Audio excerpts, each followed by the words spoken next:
With Valentine's Day coming up, you're gonna really need to get your partner something that's going to woo them off of their feet. And Saucy's gonna show you how to do it. Now, you don't wanna be generic and just get them chocolates or flowers. You really wanna get them something that's going to blow them away. So what we're gonna be doing today is we're gonna be making a cowboy steak into the most romantic dinner ever. Now, I know what you might be thinking. Saucy, how are you gonna make a manly cowboy steak into a very delicate and romantic dinner? So first, what we're gonna do is we're gonna take this steak out of its package. I got this steak from a local butcher shop called The Ridge here in Columbia. One of the first things we're gonna do is we're gonna take our knife and we're gonna go along this bone. And don't throw this away. You can use this for a stock, or if you really just wanna single out one rib, that's perfectly fine to do. And we're just gonna set this aside. And just to make this easier to work with in butterfly, we're gonna cut off some of the fat cap on this steak. We don't want to take off too much just because we do want to have a ton of flavor, and that's where we get the flavor from, is that fat, so we're not going to take all of it off. Now, there are some bones in the end here, so we're going to try and remove that while leaving as much meat as possible on our ribeye. Alright, and then what we're going to do is with our knife, we're just going to butterfly this thing right down the middle. Now, butterflying is whenever you cut it in the middle, you don't cut it all the way through to have two pieces. You want it to do exactly what it's called, a butterfly, which is to fan out just like a pair of wings. Now, once we've done this, we're gonna go ahead and start to make our heart shape. You can see it has the base for it. We got our little curves right here. We're just gonna try and shape up this edge to have more of a point, and the same thing at the top right here. Now, the next thing we're gonna do is called dry brining. We're gonna set this on a tray, and we're gonna sprinkle some salt on the top and bottom of this and let it sit for about 45 minutes to an hour. And what this is going to do is that salt is going to pull out some of the moisture that's inside of the ribeye. And then that moisture is going to dissolve the salt, which will get soaked back into the ribeye, seasoning the inside. Then we're gonna go ahead and set this aside for about 1 hour and let it sit. Now, if there's two things that my wife loves, is carbonara and mashed potatoes. So we're gonna mix the two. Starting with our potatoes, we're gonna go ahead and get these peeled and make sure that we get all the skins removed. This is a timely process, but if you truly love someone, then it shouldn't matter how long it takes to make it. Now, whenever you're peeling potatoes, you always want to have a bowl of water nearby. This is so that way we can submerge our potatoes, and what this does is it prevents them from oxidizing. We don't want them to get all brown and ugly. We want to make sure that they are as yellow as possible. Once we're done, we're going to boil these potatoes for about 45 minutes or until they are fork tender. Now, we're going to take our bacon out of the package, then we're going to slice this into small chunks down the line. Once we've completed this, we're going to put it in a pan on low so that we can render out as much fat as possible, increasing the heat over time so that we can get some nice, crunchy, crispy bits of bacon. Remove the bacon from the pan with a slotted spoon and then set aside until we're ready to add it into our mash. For our cheese, I couldn't find my food processor or my cheese shredder, so we're going to cut this into some small chunks and break them apart with our hands.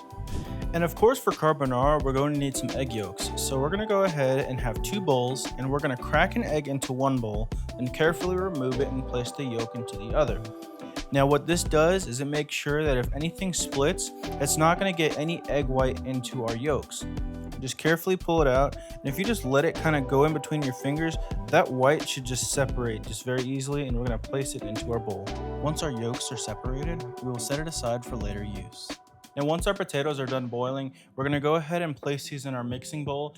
Then we're going to add our cheese along with it, and this should make it to where it melts very, very nicely, coming together as one. We're going to add our paddle attachment and mix until combined.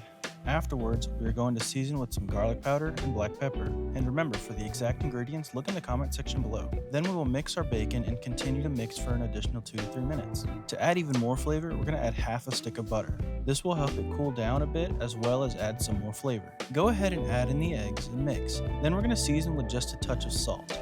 You shouldn't need too much because you're going to have plenty of saltiness from the bacon and from the cheese. And now for the ribeye of love, we're going to season it with some black pepper and some garlic powder, being sure to get both sides. Now, in a hot pan, we're going to add our beef fat from earlier and render it down. Then we're going to remove it from the pan and add our steak. We're going to cook this for 2.5 minutes on each side, and afterwards we're going to continue to flip it every minute for 4 minutes. And then once it's done, let it rest for the same amount of time that we cooked it, and now it is time to taste this beautiful meal.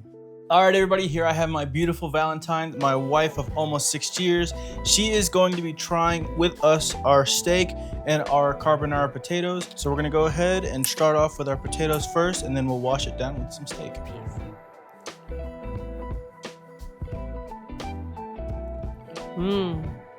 They're nice and creamy. I can taste the Parmesan better than the last time we made it. The last time I made this, the eggs kind of curdled a little bit, so it had the weird texture. Parmesan definitely can taste it. Since I didn't have my shredder, I had to break it up into little pieces, but it's very, very soft. I got a little chunk of Parmesan, but it was very, very soft, very flavorful. The bacon's crispy, still a little bit, even though it moistened up just a tad in the potatoes, but it's still delicious. All right, now I'm gonna go ahead and cut us some pieces of our steak here. I didn't want to cut it because it's a heart. I don't want to break anybody's heart for Valentine's Day, so we're gonna go ahead and cut it. I'm gonna try, I am gonna cut it down the middle now. I'm gonna get her a piece that's a little bit less fatty. I know it's a ribeye, but she still does not like a lot of fat in her meat. Here's yours. All right, and here we go.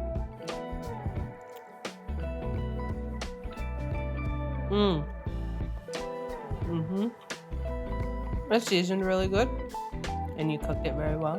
You can tell a big difference from the farm-raised steak from store-bought.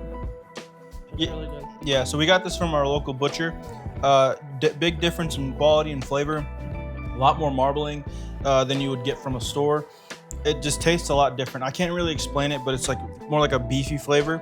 And I know that part of that has to do with we cooked it in beef tallow, but you can definitely tell the difference from a butcher bought and a store bought. But yeah, she hit it spot on. The seasoning is perfect.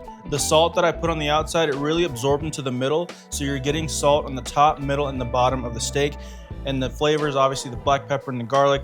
I know a lot of people like to go and put a bunch of seasonings on it, but whenever you pay this much money for a steak, you really want to make sure that you're tasting the steak. You don't want to overpower that beefiness of it. Very good Valentine's Day meal. So would you rather receive this or a box of chocolates and some flowers? This, definitely. It was very good.